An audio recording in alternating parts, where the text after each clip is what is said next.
Hi, I'm Jon Atack. Hi, I'm Ursula Wake, and this is Lyrical Wax.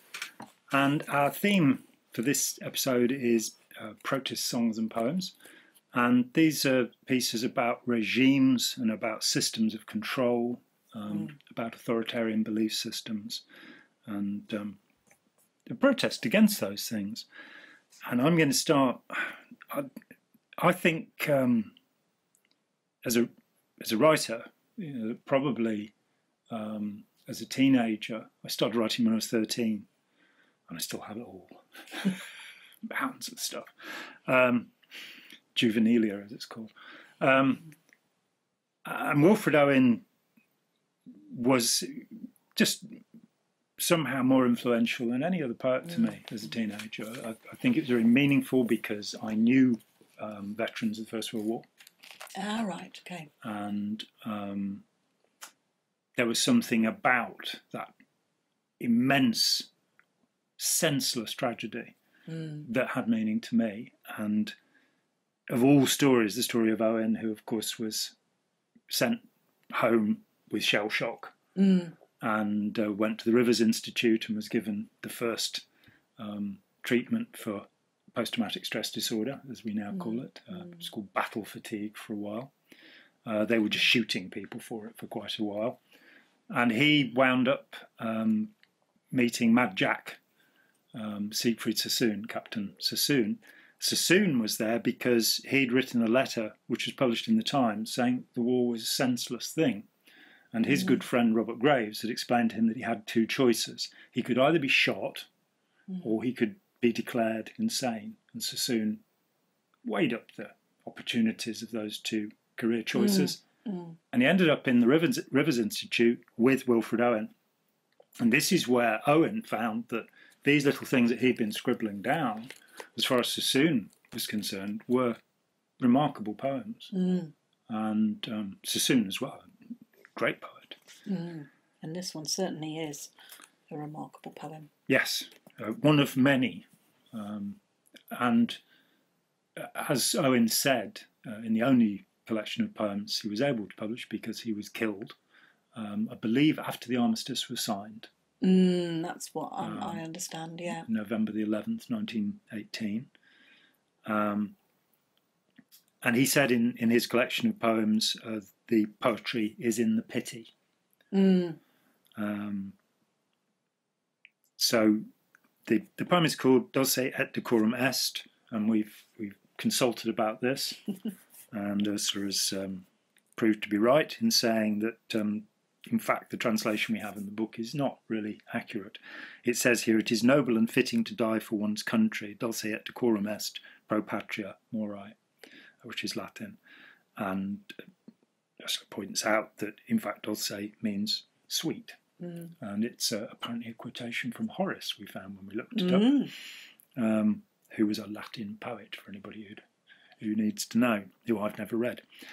So it is sweet and fitting to die for one's country. That's, you submit your essays on that topic to us at the usual address.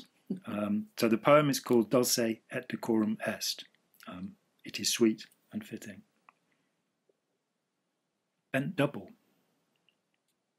like old beggars under sacks, knock-kneed, coughing like hags, we cursed through sludge, till on the haunting flares we turned our backs, and towards our distant rest began to trudge. Men marched asleep, many had lost their boots, but limped on bloodshot, all went lame, all blind, drunk with fatigue, deaf, even to the hoots of tired, outstripped 5-9s that dropped behind. Those are shells. Gas! Gas! Quick, boys! An ecstasy of fumbling, fitting the clumsy helmets just in time, but someone still was yelling out and stumbling and floundering like a man in fire or lime, dim through the misty panes and thick green light as under a green sea. I saw him drowning.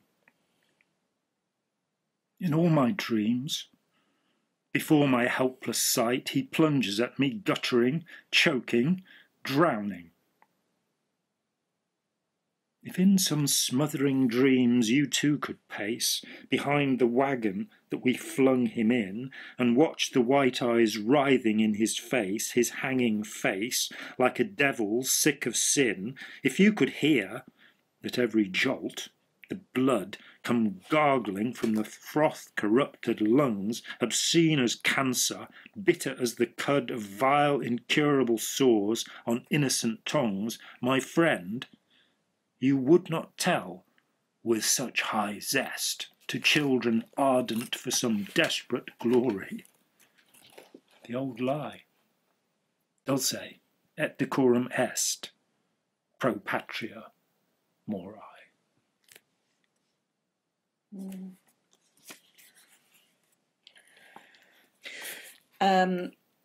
French soldiers' mutiny, 1917. For years the troops have gone like lambs to the slaughter, but these are bleating. They are marching through the town. They are marching and they are bleating like sheep. By bleating, they cease to be a herd of sheep. Love that. It's true. Bleating, they cease to be a herd of sheep. We're not just going to follow. We're going to mutiny by bleating. The press was so controlled during the First World War. It is said by sociologists and anthropologists who studied this period that all trust in the media collapsed during World War One. The particular incident that triggered this was the truce, the Christmas truce of 1914, where Saxon troops, because the notion of Germany was not really rigidified at that point, Saxon troops walked out and played football with the English opposite. It said the Prussian troops at no point participated in any of this. But there were breaks along the line where this truce occurred. And after the truce, an order was issued in the British Army that all cameras were confiscated, because what had happened was that pictures had been taken of this and they'd been printed in the British newspapers. Oh, right. And so you were forbidden, on penalty of imprisonment, to have a camera or make any record. So did it undermine morale or something? Was that what it was supposed to do? Some of the troops refused to fight afterwards. You know, and indeed the Saxon troops were saying, it's the Prussians, they're forcing us to do this. We love you people, you know, you're more like us. Oh, I see. Yeah. This sort of thing.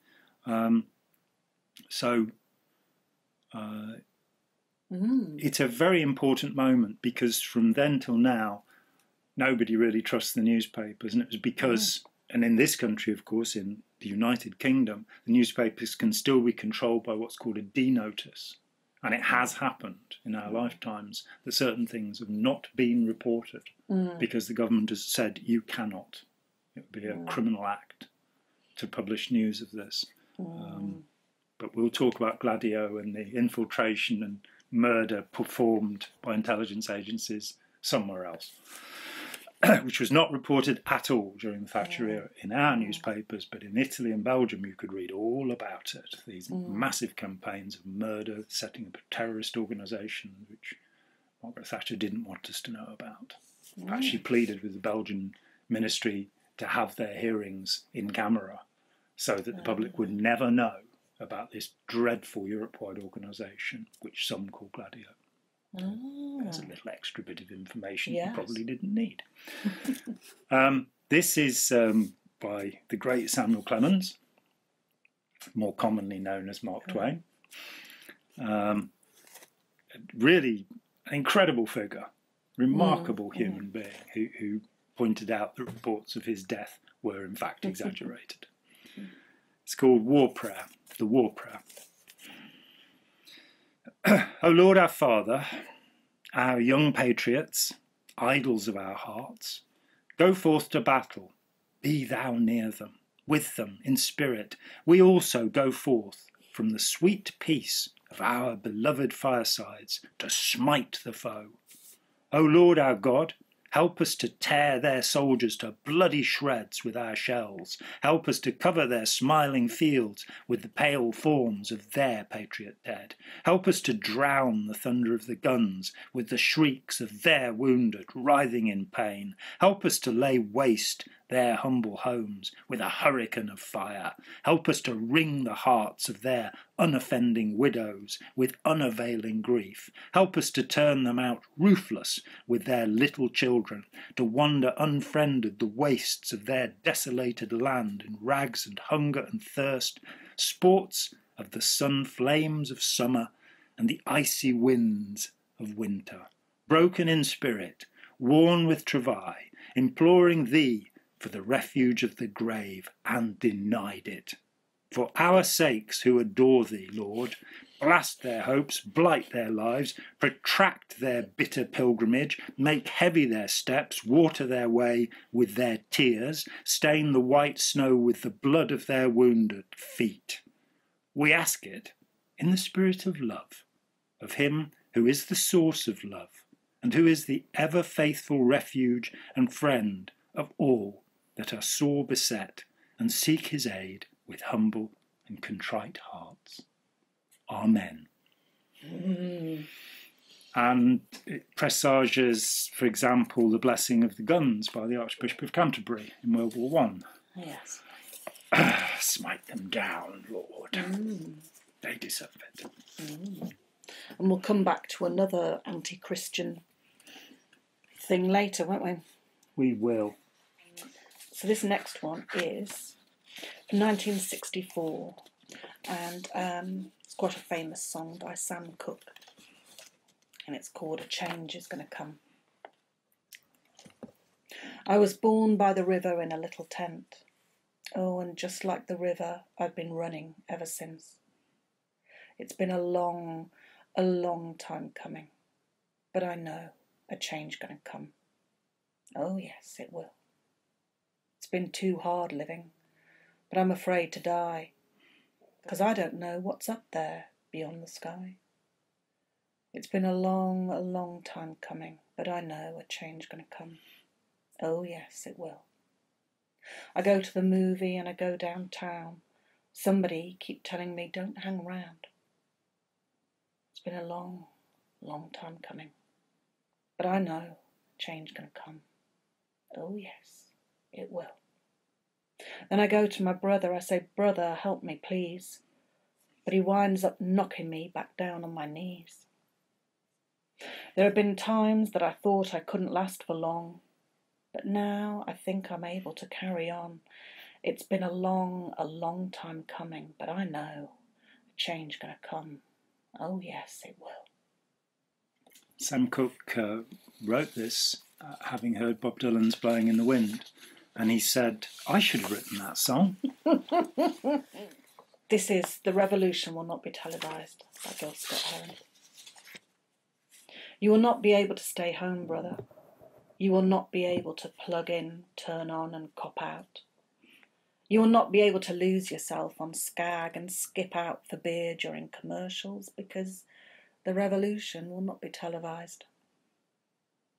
The revolution will not be televised. The revolution will not be brought to you by Xerox in 4 parts without commercial interruptions. The revolution will not show you pictures of Nixon blowing a bugle and leading a charge by John Mitchell, General Abrams and Spiro Agnew to eat hog maws confiscated from a Harlem sanctuary. The revolution will not be televised. The revolution will not be brought to you by the Schaefer Award Theatre and will not star Natalie Woods and Steve McQueen or Bullwinkle and Julia. The revolution will not give your mouth sex appeal. The revolution will not get rid of the nubs. The revolution will not make you look 5 pounds thinner because the revolution will not be televised, brother. There will be no pictures of you and Willie May pushing that shopping cart down the block on the dead run or trying to slide that colour TV into a stolen ambulance. NBC will not be able to predict the winner at 8:32 on report from 29 districts. The revolution will not be televised. There will be no pictures of pigs shooting down brothers on the instant replay. There will be no pictures of pigs shooting down brothers on the instant replay.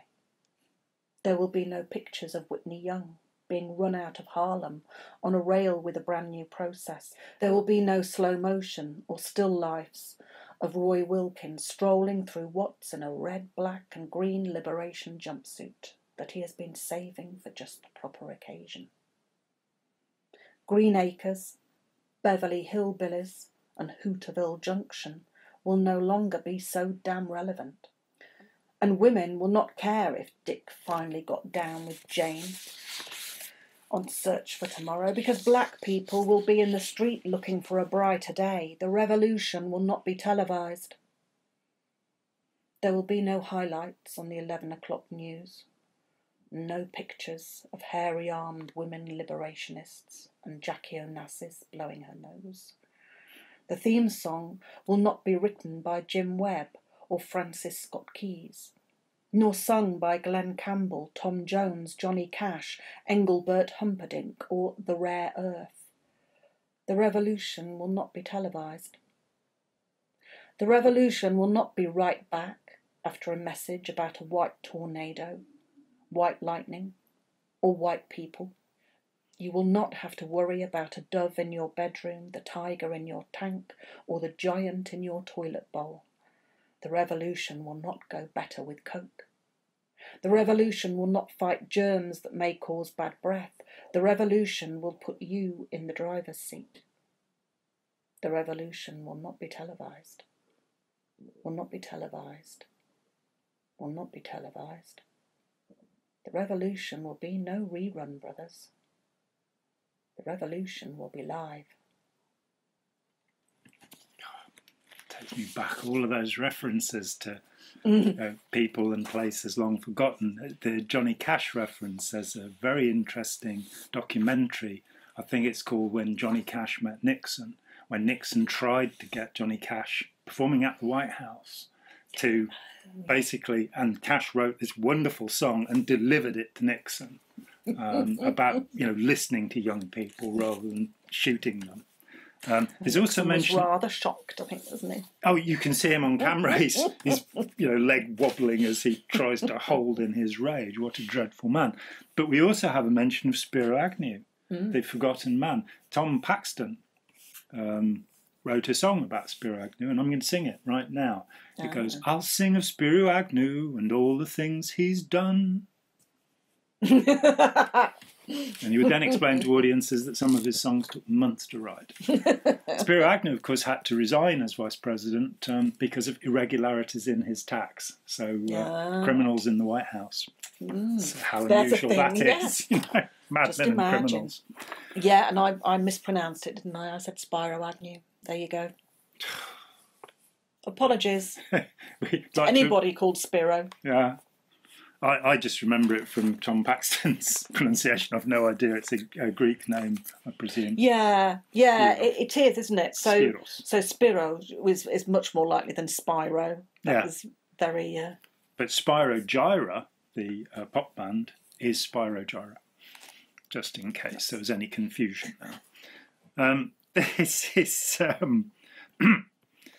a song from when I was a lad. Those halcyon days. Written, it's actually attributed to all four members of 10cc, which is highly unlikely because the songs are usually written by one pair or the other, by Godley and Cream or Goldman and Stewart. But it's they credit it to a lot, and I think it's rather interesting, rather a reasonable reflection. It's called The Second Sitting for the Last Supper. Another fish head in the dustbin. Another loser in the queue for the soup kitchen. Another reason for a visit. We think you'd better come down. Another Negro on the woodpile. Another honky on the dole. Another trip from off the 15th floor. The greatest story ever told was so wrong. So wrong. Because you promised milk and honey with an everlasting life, and we listened with our ears closed and a blindness in our eyes. But we heard them as they nailed you, and we saw you crucified. The second coming of the Holy Ghost, we need a pocket full of miracles. 2,000 years, and he ain't shown yet. We kept his seat warm and the table set. The second sitting for the Last Supper. Another guru in the money, another mantra in the mail, an easy wave from rags to riches, God's little acres up for sale. The time is right for resurrection. We think you'd better come down. The church don't ring with hallelujahs, hallelujahs. You haven't been for so long, so long, so long. 2,000 years and he ain't shown yet. We kept his seat warm and the table set. The second sitting for the Last Supper. Yeah, that's good. So if you are listening, Jesus, it's time to come back and sort it all out. It's a horrible mess. And that's one that I think unusually for the collection we've got is kind of more wry and amused than anything. But it's still that protest against the Christian church. Yeah. Yeah, and rightly so, I think. You know, I have no problem with people's beliefs, but I have serious problems with the organised Christian church through the centuries. So, yes, same here. Okay. So and I have another one. Yeah. So this is a wonderful public enemy, Fight the Power. And in the notes that Ursula has copied from the internet for us. In the original notes that Ursula has copied from the internet for us. We have, in the autumn of 1988, Spike Lee, the brilliant filmmaker, took Chuck and two of his bandmates to lunch in Greenwich Village and asked them to write an anthem. At first, he pitched them the idea of updating the civil rights hymn, Lift Every Voice, and sing. But at a subsequent meeting, the bomb squad's Hank Shockley told him to stick his head out of the window and listen to the street. "Man, what sounds do you hear?" he asked. "You're not going to hear Lift Every Voice and sing in every car that drives by." Spike Lee relented and let them do their own thing, which Shockley summed up with a line from the movie Network. "I'm mad as hell, and I'm not going to take it anymore." Chuck always wrote from the title down, and he took this one from the Isley Brothers' 1975 hit, Fight the Power, which he remembered as the first time he had ever heard the word bullshit in a pop song. Oh. Ron Isley's defence of the word, it needed to be said. "I knew I had to step up to the plate and present an anthem that answered the questions from this film," Chuck said. Oh. So here we are. So this is the film being Do the Right Thing. Do the Right Thing, which is a great film. And if you haven't seen it, rush out and do so. Fight the Power.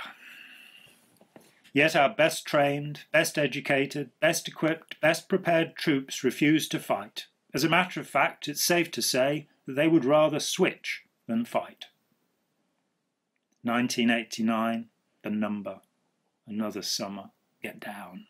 Sound of the funky drummer. Music hitting your heart. Because I know you got soul. Brothers and sisters, hey.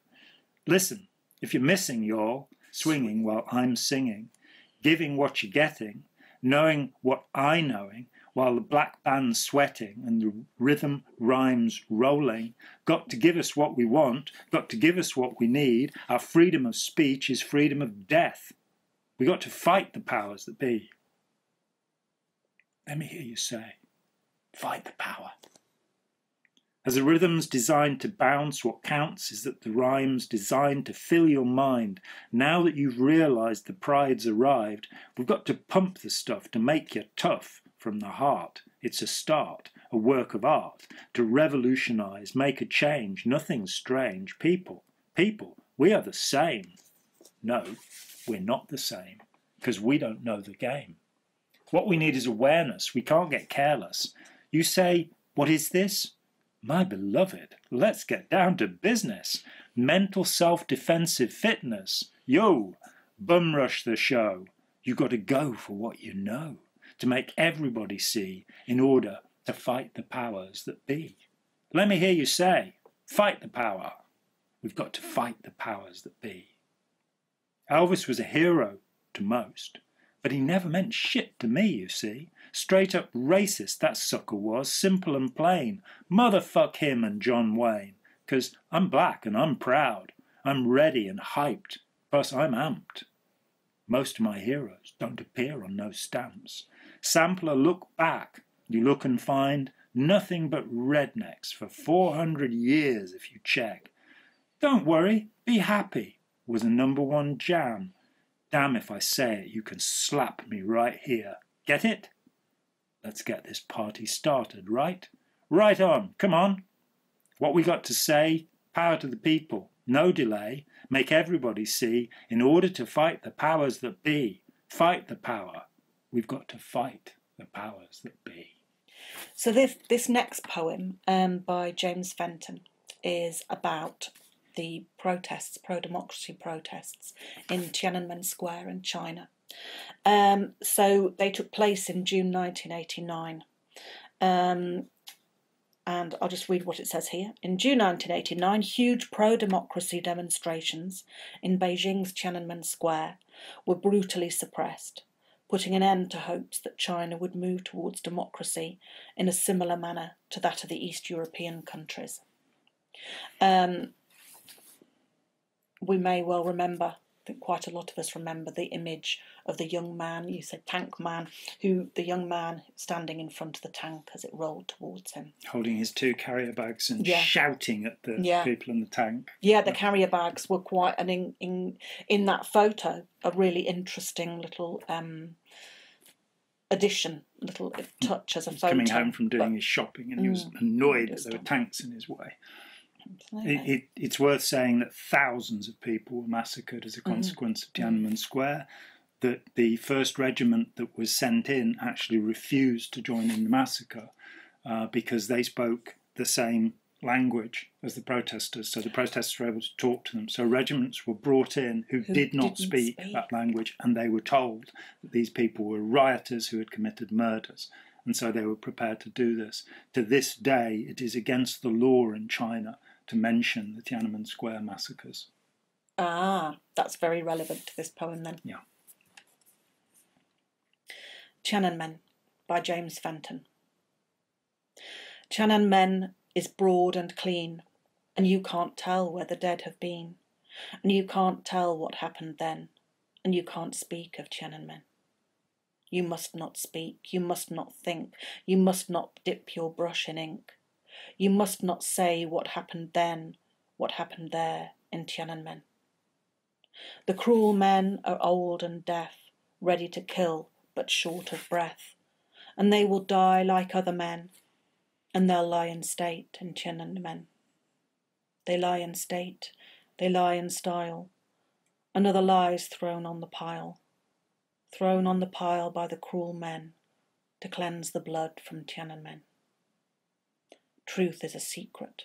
Keep it dark. Keep it dark in your heart of hearts. Keep it dark till you know when truth may return to Tiananmen.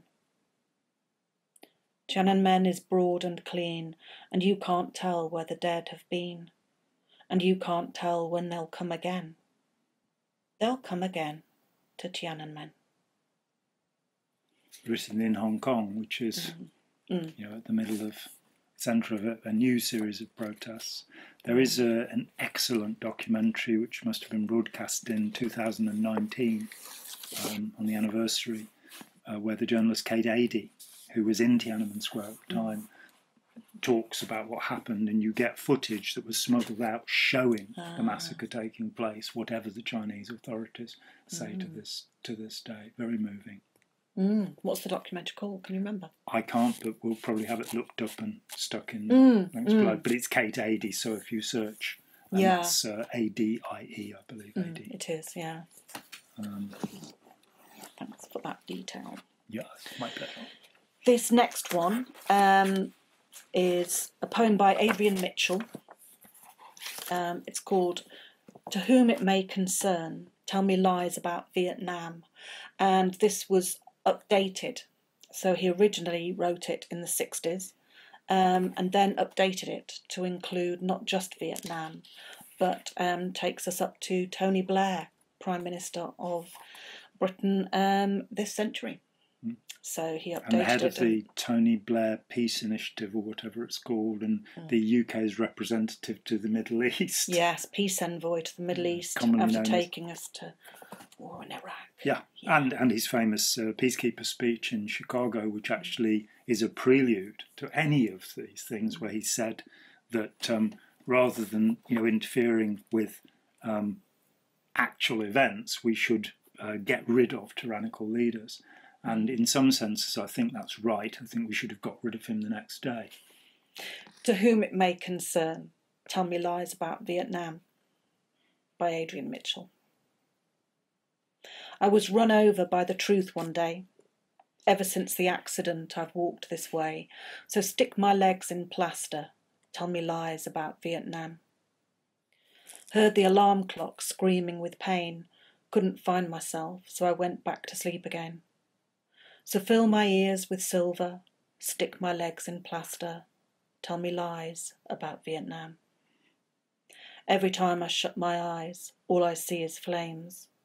Made a marble phone book, and I carved all the names.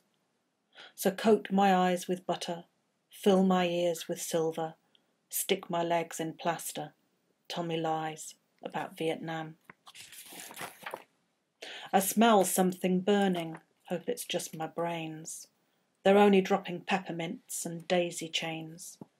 So stuff my nose with garlic, coat my eyes with butter, fill my ears with silver, stick my legs in plaster, tell me lies about Vietnam. Where were you at the time of the crime? Down by the cenotaph drinking slime. So chain my tongue with whiskey, stuff my nose with garlic, coat my eyes with butter, fill my ears with silver, stick my legs in plaster, tell me lies about Vietnam. You put your bombers on, you put your conscience out. You take the human being and you twist it all about. So scrub my skin with women, chain my tongue with whiskey, stuff my nose with garlic, coat my eyes with butter, fill my ears with silver, stick my legs in plaster, tell me lies about Afghanistan. Tell me lies about Israel. Tell me lies about Congo. Tell me lies, Mr. Bush. Tell me lies, Mr. Blair Brown. Tell me lies about Vietnam. So we've heard that the revolution will not be televised, and now we're going to move on in history 40 or 50 years beyond that, and now we find that the revolution will in fact be televised. This is a song, it's credited to Jeff Beck, Rosie Oddy, who I think is known as Rosie Bones, Filippo Cimatti, and Carmen van den Berg. It's a song from the album called Loud Hailer, which I absolutely recommend. It's a remarkable piece of work, poetically and musically, and it's Jeff Beck at his best, as usual. So here we are. This is The Revolution Will Be Televised. The Revolution will be televised. You can watch it in HD and talk like a weekend warrior from the safety of your settee. The graphics won't be as realistic as Grand Theft Auto 3. Guess that makes the wheel unwheelable. But this shit is real, baby. Guess you better turn the volume down so you can't hear their plea. Suppose you better change the channel. Might put the children off their tea. The revolution will be televised. You can choose to watch or not. But if we all just talk from the safety of our sofas, there won't be much of a revolution to watch. I guess you better turn the volume down so you can't hear their plea. Suppose you better change the channel. Might put the children off their tea. The revolution, it will be televised. You can choose to watch or not.